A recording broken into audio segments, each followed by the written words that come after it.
Welcome to AP TV 10 news. వార్తల ముందుగా ముఖ్యాంశాలు. నూతనంగా 6 వందే భారత్ రైళ్లను జెండా ఊపి ప్రారంభించిన ప్రధాని నరేంద్ర మోడీ.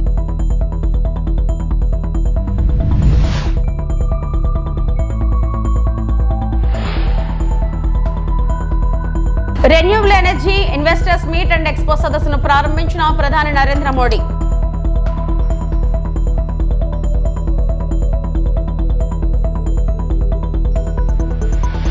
చంద్రబాబు ఒక మాట చెప్తే స్టీల్ ప్లాంట్ ప్రైవేటీకరణ ఆగుతుంది. మాజీ మంత్రి గుడివాడ అమర్నాథ్.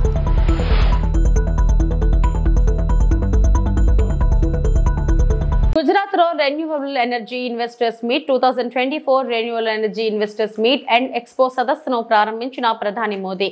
సమావేశంలో పాల్గొన్న ఆంధ్రప్రదేశ్ సీఎం చంద్రబాబు.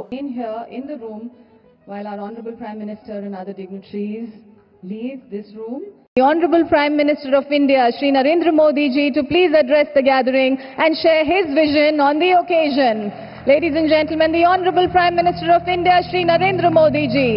गुजरात के गवर्नर श्री आचार्य देवव्रत जी,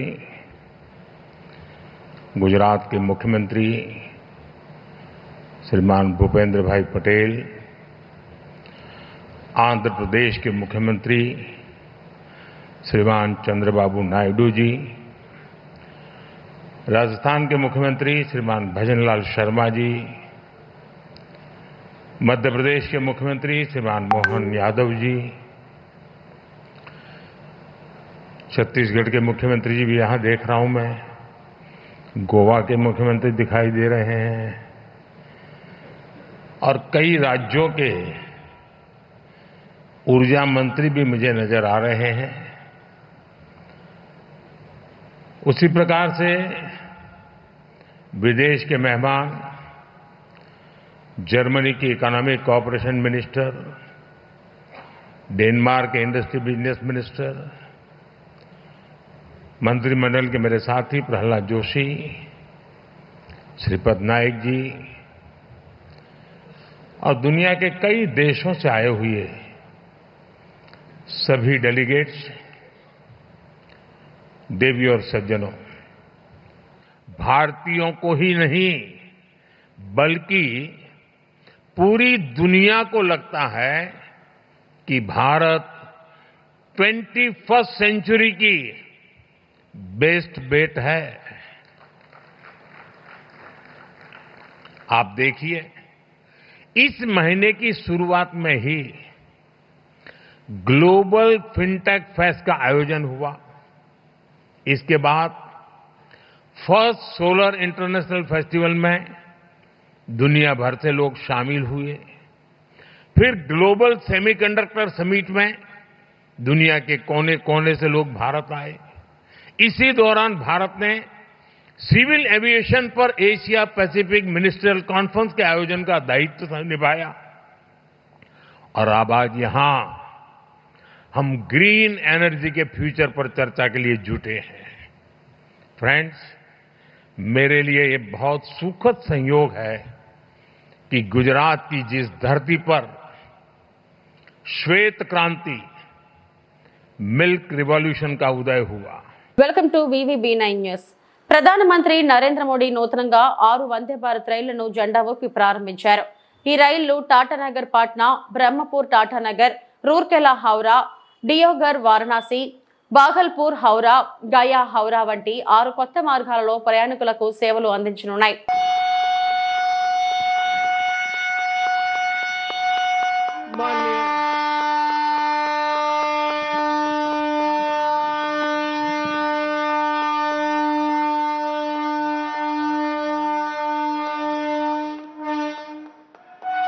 हरी झंडी दिखाते ही वंदे भारत टाटानगर पटना अपने प्रथम यात्रा पर रवाना। आप जैसा देख सकते हैं कितना उत्साह, यात्रियों के चेहरे पे मुस्कुराहटें बयान करते हुए यहां पे उपस्थित अतिथियों की उत्साह आज एक नई तस्वीर दिखाते हुए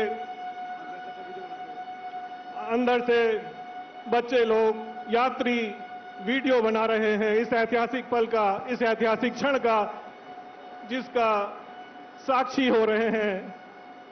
यहाँ पे में पहली किस्त का डिजिटल ट्रांसफर करने की कृपा करें महोदय, और आपकी तरफ से जोरदार तालियां होनी चाहिए।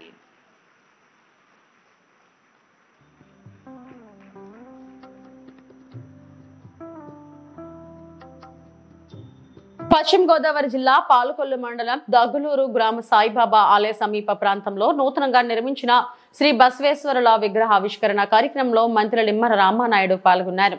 ఈ సందర్భంగా ఆయనకు గ్రామస్తులు ఘనంగా స్వాగతం పలికారు.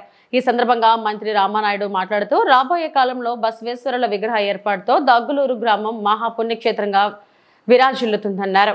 దగ్గులూరు గ్రామంలో విశ్వగురు మహాత్మా శ్రీ బసవేశ్వరుని వారి విగ్రహావిష్కరణ కార్యక్రమం ఇంత పెద్ద ఎత్తున జరుపుకుంటున్నటువంటి భక్తులందరికీ కూడా మరొక్కసారి హృదయపూర్వకమైనటువంటి అభినందనలు, ధన్యవాదాలు తెలియజేసుకుంటూ ఉన్నా.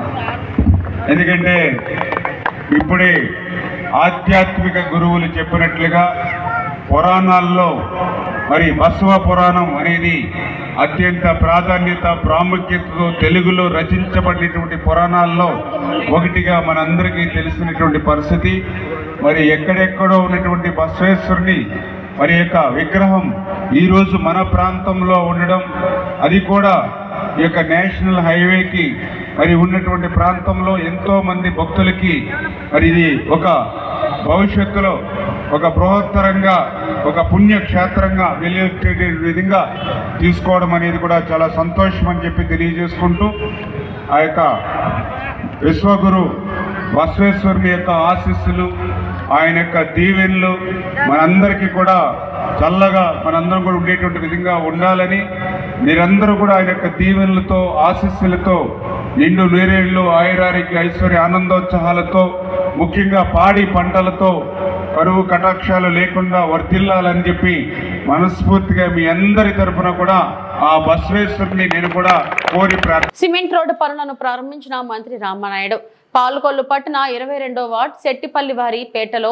4.55 లక్షలతో నూతనంగా నిర్మించిన సిమెంట్ రహదారి నిర్మాణ పనులను మంత్రి నిమ్మల రామానాయుడు భూమి పూజ జరిపి ప్రారంభించారు. ముందుగా ఆ ప్రాంతవాసులు ఆయనకు ఘన స్వాగతం పలికారు. మహిళలు నుదుట కుంకుమ దిద్ది హారతులు ఇచ్చి దీవించారు. ఈ సందర్భంగా రామానాయుడు మాట్లాడారు. వార్డులో ఇప్పుడే మనం చూస్తూ ఉన్నాం, ఏదైతే ఈ రోడ్లో గత 5 సంవత్సరాల నుంచి కూడా ఇక్కడ ప్రజలు ఎంతో ఇబ్బంది పడుతూ చిన్నపాటి వర్షానికి కూడా మరి ఇక్కడ రోడ్డు డౌన్ అయిపోయి డ్రైనేజీ హైట్లో ఉండి మరి ఆ రోజు పనులు చేయమని చెప్పి ఆ రోజు మేము అధికారులకి, కాంట్రాక్టులకి ఎన్నిసార్లు విన్నవించుకున్న పని జరగనటువంటి పరిస్థితి. ఈ యొక్క శెట్టిపల్లి వారి పేట ఏదైతే ఉందో వాళ్ళ యొక్క కష్టాలన్నీ కూడా ఈరోజు తీరుతూ ఉన్నాయి. మన ప్రభుత్వం వచ్చిన వెంటనే 5 సంవత్సరాల నుంచి అవ్వనటువంటి రోడ్డుని ఈరోజు ఆ నిర్మాణాన్ని ప్రారంభించి కష్టాలన్నీ కూడా తొలగించేటువంటి ప్రయత్నం చేస్తూ ఉన్నాం. ఏదైతే ఈ యొక్క శెట్టిపల్లి వారి వీధే కాదు, ఇట్లా పాలకొల్లు పట్టణంలో అనేకమైనటువంటి రోడ్స్ కానీ, డ్రైనింగ్ కానీ, మౌలిక సదుపాయాలకు సంబంధించిన పనులన్నీ కూడా 14-19లో మరి అద్భుతంగా దగ్గర 140 కోట్ల రూపాయలు అభివృద్ధి పనులు ఆ రోజు చేస్తే 19-24 5 సంవత్సరాల్లో మరి అందులో 10% కూడా పనులు చేయనటువంటి పరిస్థితులు ఇటువంటి పరిస్థితులు ఏర్పడింది.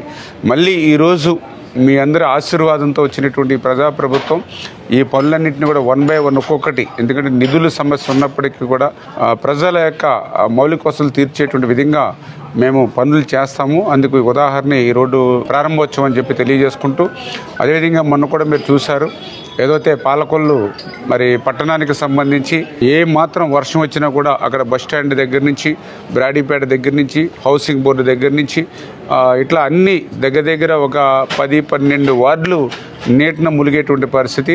దగ్గరుండి పర్యవేక్షణ చేసి క్లియర్ చేయడంతో మొన్ననే ఒక విలేకరి గారు అన్నారు, హైయెస్ట్ రెయిన్ఫాల్ పాలకొల్లో పడింది. అంచేత అటువంటి టైంలో ఫొటోస్ తీద్దామనంటే నాకు పెద్దగా ఎక్కడ కూడా కనిపించలేదు. చాలా బ్రహ్మాండంగా బాగా మీ కమిషనర్ గారు కానీ, మన పార్టీ శ్రేణులు కానీ, మీ డైరెక్టర్ కానీ అన్ని బాగా పనిచేసాయని చెప్పడం జరిగింది. అంటే అట్లా పనిచేసేటువంటి ప్రభుత్వం ఉంటే మార్పు వస్తుంది. మరి ఏదైతే ఈ కష్టాలు, ఇబ్బందులు ఉన్నప్పటికీ కూడా రాబోయేటువంటి 4 సంవత్సరాలు 9 నెలలు కూడా కష్టపడి పనిచేసి 20 సంవత్సరాలు వెనక్కి వెళ్ళిపోయినటువంటి పాలకొల్లు పట్టణ అభివృద్ధిని మళ్ళీ అగ్రస్థానం నిలబెట్టేటువంటి విధంగా మేమందరం కూడా పనిచేస్తామని చెప్పి తెలియజేస్తాం. విజయవాడ నగరంలోని కండ్రిక బోస్ నగర్ జర్నలిస్టుల కాలనీలో పర్యటించిన మున్సిపల్ శాఖ మంత్రి నారాయణ విజయవాడ సిటీలో వరద నీరు దాదాపు తగ్గిపోయింది. రేపటికల్లా మొత్తం 32 వార్డులు సాధారణ స్థితికి వస్తాయని మంత్రి తెలిపారు. వరద నీటితో ఇళ్లలో చాలా బురద ఉంది. అన్ని వీధుల్లో ఫైర్ ఇంజన్లు ఏర్పాటు చేసి క్లీనింగ్ చేయిస్తున్నామన్నారు. అందరికీ నమస్కారాలండి. అందరికీ తెలిసిందే బుడమేరు దగ్గర బీచ్ పట్టు 3 బీచ్లు, దానివల్ల విజయవాడ నగరంలో 32 డివిజన్లు, పక్కనున్న విలేజ్లు కొన్ని వాటర్లు మెర్జ్ అయిపోయినాయి. ఆ మెర్జ్ కూడా 10 అడుగులు 9 అడుగులు 8 అడుగులు ఇలా అయిపోయి ఇవాళకి యాక్చువల్గా ఇవాళ ఆల్మోస్ట్ 14 రోజులు పూర్తి అయిపోయింది. అయితే ఫస్ట్ 10 రోజుల్లో దాదాపు మెజారిటీ ఆల్మోస్ట్ కంప్లీట్ చేసాం. ఎక్కడ మిగిలిపోయిందంటే సాయిబాబా టెంపుల్ ఉండే ఆ ఏరియాస్, జర్నలిస్ట్ కాలనీ, దాని పక్కన ఉన్న ఒక 10 వీధులు. అయితే ఒక స్పెషల్ ఆపరేషన్ చేసి యాక్చువల్గా దీని మీద ఆ యొక్క నిన్న 10 వీధుల్లో ఏదైతే వాటర్ ఉందో నిన్న సాయంకాలం పూర్తి అయిపోయింది. నిన్న మార్నింగే చెప్పా సాయంకాలం కల్లా పూర్తి చేస్తామని. ఆ విధంగా అధికారులు చేశారు. వాళ్ళందరూ నేను అప్రిషియేట్ చేస్తున్నా. అయితే జర్నలిస్ట్ కాలనీలో కూడా నీళ్లు తీసేయాలని నిర్ణయించుకున్నాం. అయితే తీయాలంటే పైనుంచి ఫ్లో అవుతుంది. ఆ ఫ్లో పోయేతడికి ఒక కట్టేసి ఇంకొక కెనాల్ డ్రైన్లోకి తవ్వేతడికి చేయమని ఇప్పుడే ఆదేశించారు. అది కానీ సక్సెస్ అయితే ఇవాళ నైట్కి జనరల్ కష్ట కాలనీ కూడా పూర్తిగా నిండిపోతాయి. ఈ సాయిబాబా నగర్లో అవన్నీ కూడా పోయినాయి. అయితే ఇక్కడంతా బుడద ఇళ్లలో ఇప్పుడే చూసాను నేను. ఒక్కొక్క ఇంట 4 ఇంచులు 3 ఇంచులు 2 ఇంచులు బుడతుంది, రోడ్లలో ఉంది. ఇప్పుడే కమిషనర్ గారికి చెప్పా, ఫైర్ వాళ్ళతో మాట్లాడాను. ఫైర్ ఇంజిన్లు ఉండే అన్నీ మొత్తం ఇక్కడికి పంపించుకున్నా. ఎన్ని ఉంటే పంపించి ఒక్కొక్క వీధిలో ఒక్కొక్క ఫైర్ ఇంజిన్ పంపించి వాళ్ళ సాయంకాలం కల్లా బుడద 100% తీసేసేటట్టుగా ఇళ్లలో కానీ రోడ్లలో కానీ. తర్వాత సైడ్ డ్రైన్స్లో యాక్చువల్గా కొంత సిల్ట్ ఉంది ఇచ్చాను. ఈ ఏరియాలో వాళ్ళకి morning to evening water release చేయమన్నా. అంటే జనరల్గా మార్నింగ్ ఒక 2 hours, ఈవినింగ్ 2 hours ఇస్తారు మున్సిపాలిటీ వాళ్ళు. అలా కాకుండా ఈ ఏరియాలో వాడే వరకు 2-3 రోజులు మార్నింగ్ నుంచి ఈవినింగ్ దాకా కంటిన్యూస్ వాటర్ ఉండేటట్టుగా చేయమని ఆదేశించాను. నేను అందరూ రిక్వెస్ట్ చేసేది ఏంటంటే ట్యాప్లు ఊటి తిప్పేసి వదిలేద్దరు రిక్వెస్ట్ చేస్తున్నా. ఎందుకంటే మీకు ఆల్మోస్ట్ 24 hours ఇస్తున్నారు కాబట్టి రేపు మార్నింగ్కి మొత్తం 30 విలేజ్లు కావచ్చు అని నార్మల్ స్థితికి వస్తాయి. అయితే ఇక్కడ ఎన్యూమరేషన్లో కొందరు ఏమంటున్నారంటే, సార్ ఎన్యూమరేషన్కి మా ఇంటికి వచ్చారంట, మేము వెళ్ళాం తాళం వేసి వెళ్ళిపోయాం. ఎందుకంటే మా ఇంట్లో నీళ్లుండి మీరు నిన్న నీళ్ళు తీశారు, నేను రాత్రి మేము ఇవాళ వచ్చాము, మాకు ఎన్యూమరేషన్ చేయలేదంటే చెప్పాను అధికారులకి, కమిషనర్ గారికి ఇమీడియట్గా వాళ్ళకు కూడా ఎన్యూమరేషన్ ఇవ్వమని. ఇంకోటి కూడా అడిగారు, సన్ అండ్ మదర్ ఒకే కార్డు ఉంది వాళ్ళకి. అయితే మదర్ వేరే సన్ వేరే, వేరు ఇళ్లలో ఉన్నారు, వేరు డోర్ నెంబర్లు, వేరు ఎలక్ట్రిసిటీ. అటువంటి ఉన్న వాళ్ళకి కూడా ఎన్యూమరేషన్ ఇవ్వని యాక్చువల్గా అధికారులకు ఆదేశించారు. ఆ విధంగా ఈరోజు ఫీల్డ్లో తిరగటం వల్ల చిన్న పాయింట్స్ కూడా ఏదైతే అడుగుతున్నాయో అవన్నీ అధికారులు చెప్తున్నా, అధికారులు కూడా వెంటనే స్పందిస్తున్నారు. ఒక 3 రోడ్లని యాక్చువల్గా కొట్టేయడం జరిగింది. నిన్న పోయే రోడ్డు కావచ్చు, లేదా బైపాస్ రోడ్డు, రింగ్ రోడ్డు కావచ్చు, 100 అడుగుల రోడ్డు, ఈ 3 రోడ్లని దాదాపు 50 దగ్గర కొట్టేసాం. కొట్టుకుంటే యాక్చువల్గా ఈ నీళ్ళని దాదాపు ఒక 61, 62, 63, 64 వీటిలో ఇంకట్టే ఉండిపోయి ఇంకా 15 రోజులు నేను పోవు. ఇంత ఇబ్బంది లాగానే ఉంటుంది. ఎన్డీఏకు మద్దతు ఉపసంహరణ చేసుకుంటామని చంద్రబాబు ఒక మాట చెబితే స్టీల్ ప్లాంట్ ప్రైవేటీకరణ ఆగుతుంది. ఉక్కు పరిశ్రమ పరిరక్షణకు వైసీపీ పోరాటం చేస్తుందని మాజీ మంత్రి గుడివాడ అమర్నాథ్ అన్నారు. నేనేం వాళ్ళు రాజీనామా చేయమని అడగట్లేదే, వాళ్ళు చేస్తాం. వాళ్ళు ఏ రకంగా చేస్తారో మాకు తెలుసులే. కానీ వాళ్ళు చేసినటువంటిది లెటర్లు, ఇచ్చినటువంటి లెటర్లు మళ్ళీ కోర్టులకు వెళ్ళి నా ఎమ్మెల్యే సభ్యత్వాన్ని కాపాడండి, లేదా నా పార్లమెంట్ సభ్యత్వాన్ని కాపాడండి, ఈ రకమైనటువంటి చీప్ ట్రిక్స్ అనేటువంటివి కరెక్ట్ కాదు. ఫస్ట్ ఆఫ్ ఆల్ నేను క్లియర్ చెప్తున్నాను. నేను చెప్పిన దాంట్లో కానీ మా పార్టీ స్టాండ్లో కానీ ఏదైనా తప్పు ఉంటే మీరు ఇప్పుడే అడగండి, చెప్పండి. ఈరోజు కేంద్ర ప్రభుత్వం, మోడీ గారి ప్రభుత్వం కేంద్రంలో ఒక పక్క తెలుగుదేశం పార్టీ, ఒక పక్క జనతాదళ్ నితీష్ కుమార్ గారి 2 చేతి కర్రల మీద ఈరోజు కేంద్రంలో ప్రభుత్వం నడుస్తూ ఉంది. ఏ కర్ర పోయినా ప్రభుత్వం కూలిపోయేటువంటి పరిస్థితి ఉంది. ఇంకో 4 సంవత్సరాలు 9 మాసాలు ఇంకా కాలం ఉంది. ఈ సమయంలో ఇటువంటి హుకుం జారీ చేయాల్సినటువంటి బాధ్యత ఈరోజు రాష్ట్రంలో ఉన్నటువంటి ప్రభుత్వం మీద ఉంది. నిజంగా ఆ రోజు కూడా మా మద్దతుతోనో లేదా మా అవసరంతోనో ఆ రోజు కేంద్రంలో ప్రభుత్వం ఏర్పాటు ఉండుంటే డెఫినెట్గా అదే చేసేవాళ్ళం. ఆ మాట జగన్మోహన్ రెడ్డి గారు మొన్న ఎన్నికల్లో చెప్పారు, దానికి ముందు ఎన్నికల్లో కూడా చెప్పారు. సో ఆ రకంగా ఆ మాట చెప్తే ఎందుకు ఆగదని అడుగుతా ఉన్నాం. ఈరోజు 3,000 కోట్లు 2,500 కోట్లు దేనికి ఇస్తామని చెప్పని అంటున్నారు? ఉన్నటువంటి ఎంప్లాయీస్ని తగ్గించడానికి, వాళ్ళకి వీఆర్ఎస్ సెటిల్ చేసి పంపించడానికి మీరు డబ్బు సాయం చేయాల్సినటువంటి అవసరం లేదు. ప్లాంట్ని ఏ రకంగా కాపాడాలి, ప్లాంట్ని ఏ రకంగా ప్రైవేటైజ్ కాకుండా చూడాలనేటువంటి దాని మీద ఏదైనా సలహాలు సూచనలు మీరు ఇచ్చుంటేనో, మీరు నిర్ణయాలు చెప్పుంటేనే బాగుండేది అనేటువంటిది మేము చూస్తూ ఉన్నాం. నేను ఆ రోజు కూడా నేను గాజువాక నుంచి పోటీ చేసినప్పుడు కూడా చెప్పా, నిజంగా ఆ రోజు నరేంద్ర మోడీ గారు అనకాపల్లి వచ్చినప్పుడు చెప్పడం జరిగింది. ఆయన రాకముందే చెప్పాం, మీరు మోదీ గారితో ఒక ప్రకటన చేయించండి, వాళ్ళు మేము పోటీ కూడా పడాం, మేము విత్డ్రా అయిపోతాం అనేటువంటి మాట చెప్పాం. ఇది రాజకీయాలకి ఒక 5 సంవత్సరాల పదవి కోసం ఇంకో దానికోసం ఇన్ని కోట్ల మంది ప్రజల తాలూకు సెంటిమెంట్ అయినటువంటి స్టీల్ ప్లాంట్ని ఏమి చేసినా సరే, ఎంత త్యాగం చేసినా సరే దానికి తక్కువే అనేటువంటి విషయాన్ని మరొకసారి ఈ సందర్భంగా తెలియజేస్తా ఉన్నాం. వైఎస్ఆర్ కాంగ్రెస్ పార్టీ పోరాటానికి ఎప్పుడు మద్దతు పలుకుతూనే ఉంటుంది. దీన్ని కాపాడుకునేటువంటి దానికి మా వరకు ఎంతవరకు వెళ్లాల్సిన అవసరం వచ్చినా అంతవరకు వెళ్తాం అనేటువంటి విషయాన్ని కూడా తెలియజేస్తాం.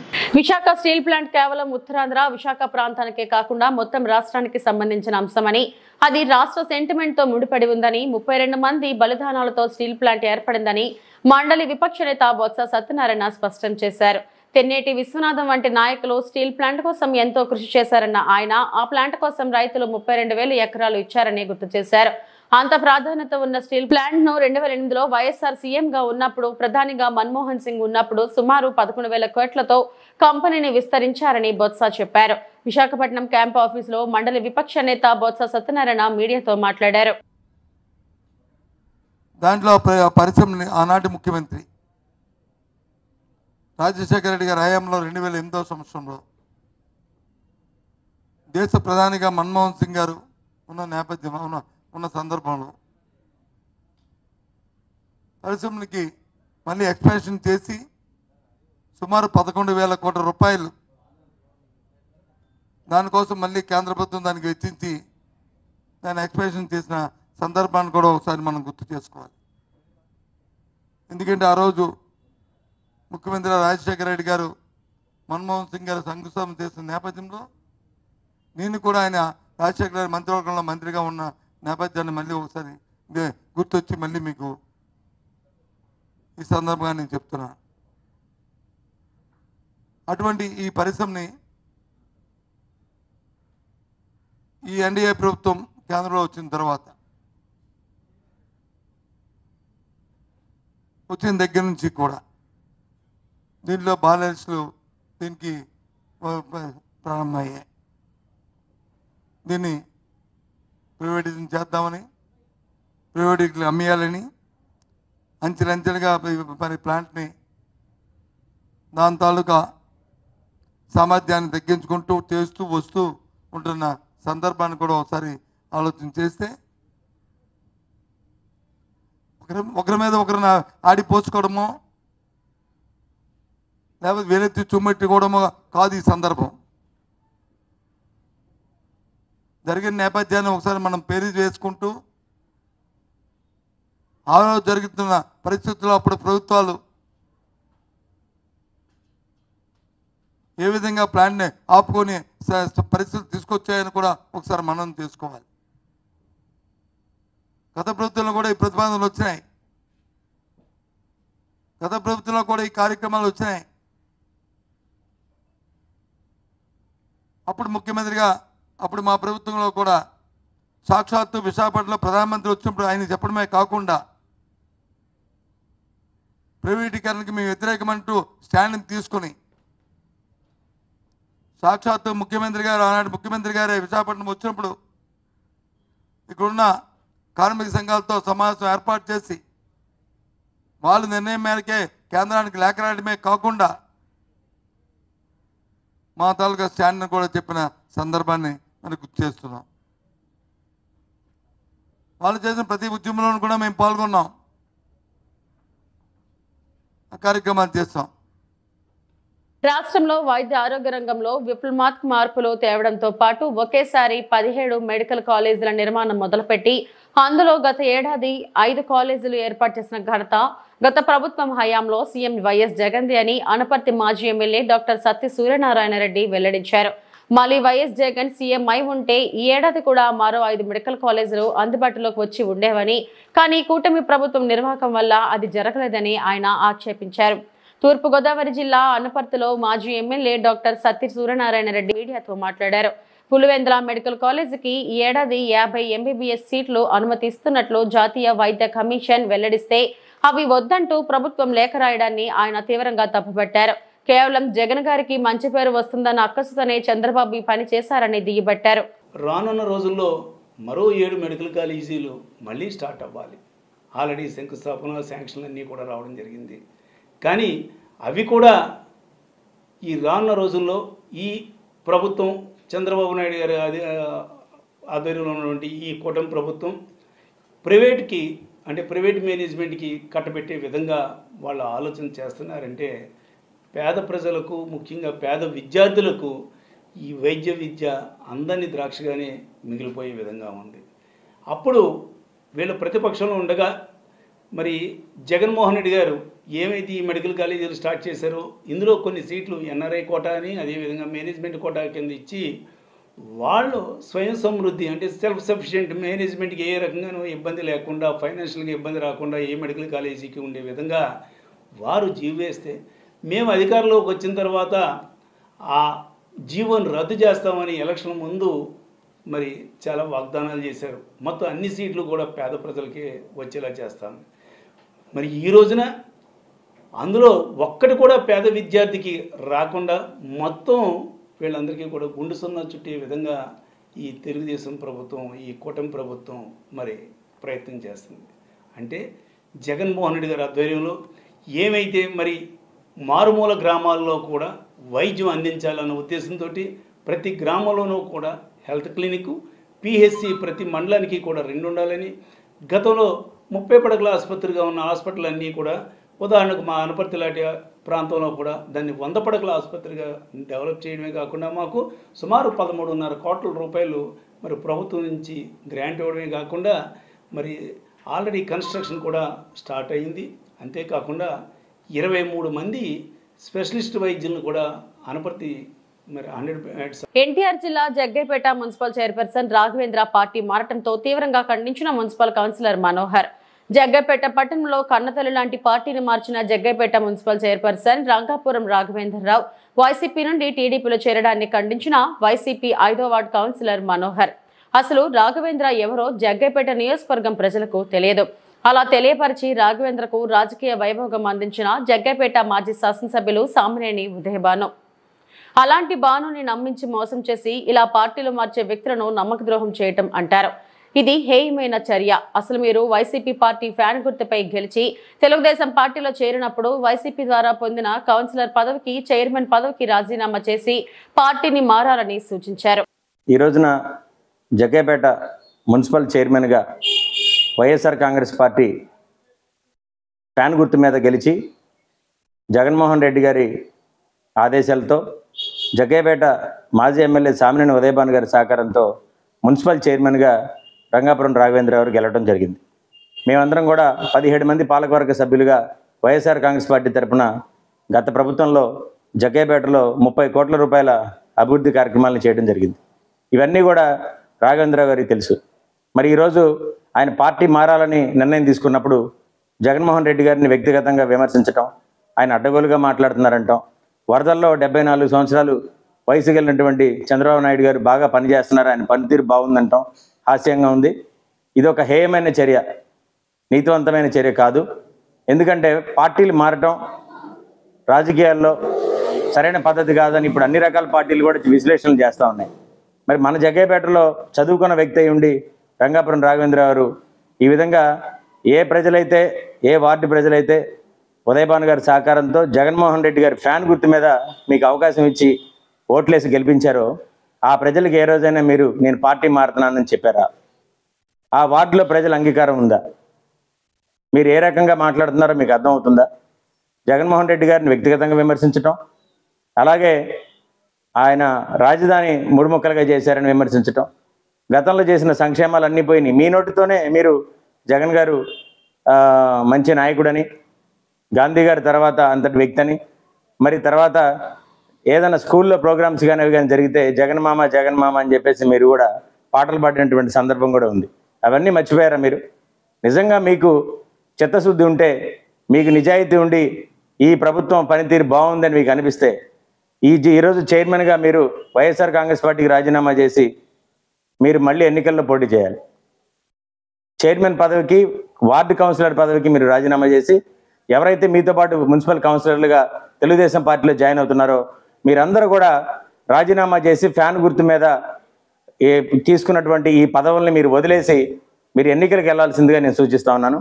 లేకపోతే దీన్ని పూర్తిగా వైఎస్ఆర్ కాంగ్రెస్ పార్టీ తరఫున ఖండిస్తా ఉన్నాం. ప్రభుత్వం ఇవాళ లేకపోయినా కూడా జగన్మోహన్ రెడ్డి గారికి మేము అండగా ఉంటాం.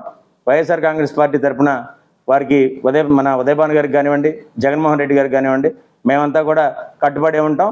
జగ్గైపేటలో ఇంకా ప్రతిపక్షంలో ఉన్నప్పటికీ కూడా వైఎస్ఆర్ కాంగ్రెస్ పార్టీ 17 మంది కౌన్సిలర్లో ఒక 2 కౌన్సిలర్లు ఒక చైర్మన్ వెళ్ళిపోయినంత మాత్రాన ఇంకా మా యాక్టివిటీస్ ఏం తగ్గవు. ఖచ్చితంగా బలంగా పార్టీ తరఫున నిలదీస్తాం. అనకాపల్లి జిల్లా నర్సీపట్నం రాచపల్లి వద్ద ఏలూరు కాలువకు భారీ గండి. అనకాపల్లి జిల్లా మాకవరంపాలెం మండలం రాచపల్లి కూడలి వద్ద ఏలేరు కాలువ భారీ గండి పడింది.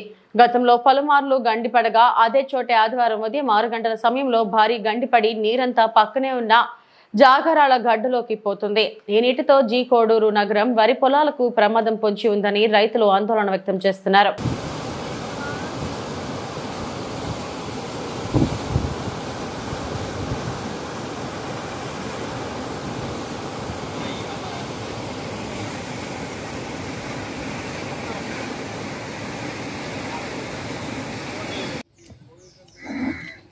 రాత్రి జంక్షన్లో ఈ రోజు 12 గంటల నుంచి అన్న సమాజం గారికి స్టార్ట్ అవుతుంది కాబట్టి ప్రతి ఒక్కరు వచ్చి ఒక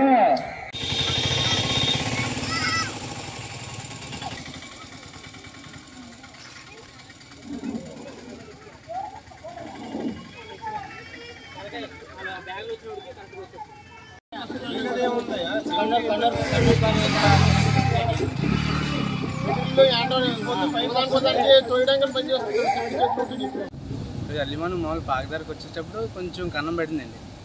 దాని తర్వాత చూస్తే ఒక గంటలో 9:30 కల్లా పెద్దది అయింది. అయితే వాటర్ ఫ్లోయింగ్ గడ్డలోకి వెళ్ళిపోయింది కాబట్టి ప్రాణ నష్టం, ఆస్తి నష్టం ఏం జరగలేదు. అలాంటి ఇబ్బంది లేదు. ఇప్పుడు పనులు ఏమైనా చేస్తున్నారా?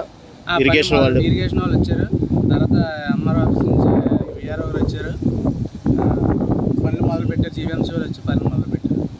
ఆల్ ఇండియా పంచాయతీ పరిషత్ జాతీయ అధ్యక్షులు అశోక్ సింగ్ జోడాన్, ఉత్తరప్రదేశ్ ఆల్ ఇండియా పంచాయతీ పరిషత్ ఉపాధ్యక్షులు మరియు రాష్ట్ర అధ్యక్షులు జాస్తి వీరాంజనేయులు, ఆల్ ఇండియా పంచాయతీ పరిషత్ రాష్ట్ర ఉపాధ్యక్షులు ముల్లంగి రామకృష్ణారెడ్డి, ఆల్ ఇండియా పంచాయతీ పరిషత్ రాష్ట్ర సంయుక్త కార్యదర్శి గొల్ల మాల్యాద్రి నాయుడు, మండల పార్టీ అధ్యక్షులు కట్ట వెంకట నరసింహారావు, ఉమ్మడి కృష్ణా జిల్లా సర్పంచులు సంఘం ఉపాధ్యక్షులు కసుకుర్తి శ్రీనివాసరావు ఇటీవల కాలంలో తెలంగాణ ఆంధ్ర ప్రాంతంలో కురిసిన భారీ వర్షాలకు వరదల వలన నష్టపోయిన జగ్గైపేట నియోజకవర్గంలోని జగ్గైపేట మండలం తక్కెలపాడు గ్రామ పంచాయతీ, గరికపాడు, బోధవాడ గ్రామ పంచాయతీలోని రెడ్డి నాయక్ తండా, అన్నవరం గ్రామాలలో పర్యటించి వచ్చిన వరద ప్రాంతాల్లోనూ తిరిగి అక్కడ రైతుల పరిస్థితి తెలుసుకుని వరదల వల్ల నష్టపోయిన ఇళ్లను, రోడ్లను పరిశీలించడం జరిగింది.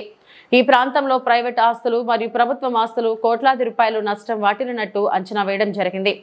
అందుకని ఈ ప్రాంత రైతులకు సంబంధించిన భూములలో మెరక వేసి మట్టిని తొలగించుటకు పూర్తిగా NGNRIGS నిధులను ఇవ్వాలి. ఇల్లు నష్టపోయిన వారికి IAY గృహాలను మంజూరు చేయాలని, సీసీ రోడ్స్ మరియు మురికి కాలువలకు మంచినీటి సౌకర్యానికి పూర్తి స్థాయిలో నిధులు కేటాయించాలని డిమాండ్ చేశారు.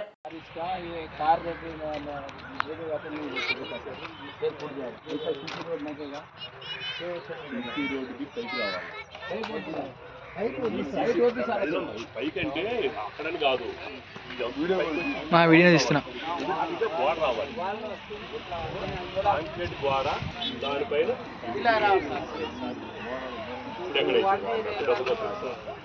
మేము ఫస్ట్ 7 రోజుల్లో మీ ఊరు రావాలంటే లెక్కలను భయపడుతుంది ల్యాండ్ తీసుకొని మీ వాళ్ళ కావాలి డ్రాయిలు జీవులు పెట్టుకొని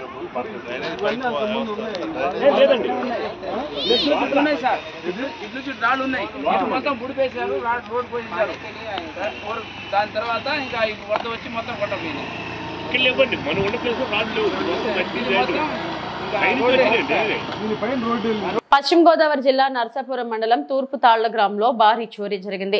సెంటర్లో ఉన్న Shri Durga jewellery and bankers దుకాణంలో సుమారు 40 లక్షల రూపాయలు విలువ చేసే బంగారం, వెండి వస్తువులను అపహరించుకుపోయారు. ఇందులో తాకట్టు బంగారం కూడా ఉన్నట్టు తెలిసిందే. దుకాణంలోని సీసీ కెమెరాలకు సంబంధించి హార్డ్ డిస్క్ ను కూడా తీసుకెళ్లడంతో పక్కా ప్లాన్ గా ఈ చోరీ జరిగినట్లు పోలీసులు అనుమానిస్తున్నారు. శనివారం మండలంలోని రామన్నపాలెంలో ఓ ఇంటి తాళం పగలగొట్టి 8 కాసుల బంగారం అపహరించుకుపోయారు. ఆనవాళ్లు లేకుండా కెమెరాలకు సంబంధించి హార్డ్ డిస్క్ కూడా అపహరించుకుపోయారు. ఈ చోరీ వెలుగు చూసిన కొద్ది గంటల్లోనే జ్యువెలరీ షాప్ లో దొంగతనం జరగటం, సీసీ కెమెరాలకు సంబంధించి హార్డ్ డిస్క్ కూడా తీసుకువెళ్లడంతో ఈ 2 చోరీలు ఒకే గ్యాంగ్ చేసి ఉండొచ్చన్న కోణంలో పోలీసులు దర్యాప్తు చేపట్టారు.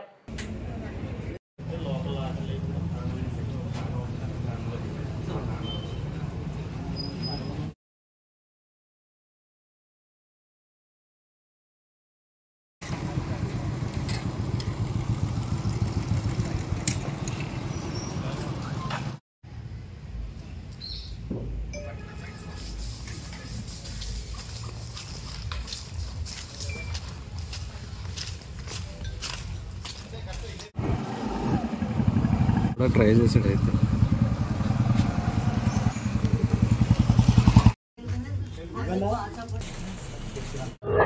అందరికీ నమస్కారం.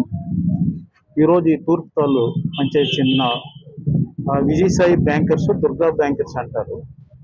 దీంట్లో దొంగలు పడి నేరం జరిగిన మాకు వచ్చిన సమాచారం మేరకు మా ఇన్స్పెక్టర్ గారు, ఎస్ఐ గారు మొగల్తూరు రావడం జరిగింది. ఇప్పుడే క్లూస్ టీము కూడా రప్పించడం జరిగింది. ముఖ్యంగా ఇంకా ఏం పోయావనేది వివరాలు ఇంకా తెలియరావాల్సి ఉంది. ఈ డీటెయిల్స్ అన్నీ లిస్ట్ అవుట్ చేసుకొని ఎంత మేరకు పోయింది అనేది మీకు తదుపరి 1 అవర్ తర్వాత మీకు ఇన్ఫర్మేషన్ ఇస్తాం. దీనికి డాగ్ స్క్వాడ్ కూడా తీసుకురావడం జరుగుతుంది. ఇది వెంటిలేటర్ నుంచి అఫెన్స్ చేశారు. రీర్ సైడ్ నుంచి వచ్చి వెంటిలేటర్లో ఎంటర్ అయ్యి నేరం చేసినలాగా ఉంది. అయితే మిగతా చాలా వరకు బంగారం 50 lakhs వరకు లాకర్లో ఉన్నది ఇంటాక్ట్గా ఉంది, అదేం పోలేదు. అదేవిధంగా ఇంకో సొరుగులో ఉన్న 200 గ్రాముల బంగారం కూడా పోలేదు. కొంత ఈ తాకట్టు పెట్టే బంగారం పోయిందని అంటున్నారు. దాని మీద లిస్ట్ అవుట్ చేస్తున్నాం. టోటల్ బంగారం ఎంతో, దాని విలువ ఎంతో మీకు ఎఫ్ఐఆర్ తీసుకుని తదుపరి మీకు ఇన్ఫార్మ్ చేస్తాం. Thank you. ఇది ఈ సైబర్ క్రైమ్ అన్నారు, అది జరిగింది వాస్తవం. దాని గురించి కంటిన్యూగా సైబర్ మిత్ర ద్వారాగా ఎలర్ట్ చేస్తున్నాం. అవేర్నెస్ క్యాంప్స్ కూడా కండక్ట్ చేస్తున్నాం. ఇటీవల కాలేజీల్లో కూడా క్యాంప్స్ కండక్ట్ చేయడం జరిగింది. అదేవిధంగా రూరల్ ప్రాంతాన్ని, గ్రామీణ ప్రాంతాల్లో కూడా ఈ అవేర్నెస్ అనేది చాలా అవసరం. సైబర్ నేరాల గురించి అది అవేర్నెస్ కండక్ట్ చేయమని ఇన్స్ట్రక్ట్ చేస్తాం. అదేవిధంగా నేరాలు కూడా కొన్ని నేరాలు జరిగాయి. మీకు ఆ ప్రాపర్టీ అఫెన్సులు కూడా ఇన్ఫర్మేషన్ ఉన్నాయి, కొన్ని కేసుల్లో క్లూస్ ఉన్నాయి, అవన్నీ త్వరలో డిటెక్ట్ చేస్తామండి. ఈ కేసు కూడా ఈ క్లూస్ టీము ద్వారాగా కొన్ని prints, chance prints, finger prints, foot prints కూడా లభ్యమయ్యాయి. దాన్ని బట్టి మోడస్ ఆపరెండి అయితే ఎంఓ అయితే త్రూ వెంటిలేటర్ అండి. ఇది రేరెస్ట్ ఎంఓ అంటారు దీన్ని. వెంటిలేటర్ నుంచి ఎంటర్ అయ్యి దొంగతనం అనేది రేరెస్ట్ కేసు ఇది. దీని మీద మేము మా జిల్లా ఎస్పీ గారు శ్రీ అర్నా నయం అస్మి ఐపీఎస్ వారు ఇప్పుడే ఆదేశాలు ఇవ్వడం జరిగింది. దానిలో డాగ్ స్క్వాడ్ సర్వీసెస్ కూడా యూటిలైజ్ చేసుకుంటాం. కేసు ఖచ్చితంగా డిటెక్ట్ అవుతుంది. ఇవి ఇప్పటివరకు ఉన్న బులెటిన్ అప్డేట్స్.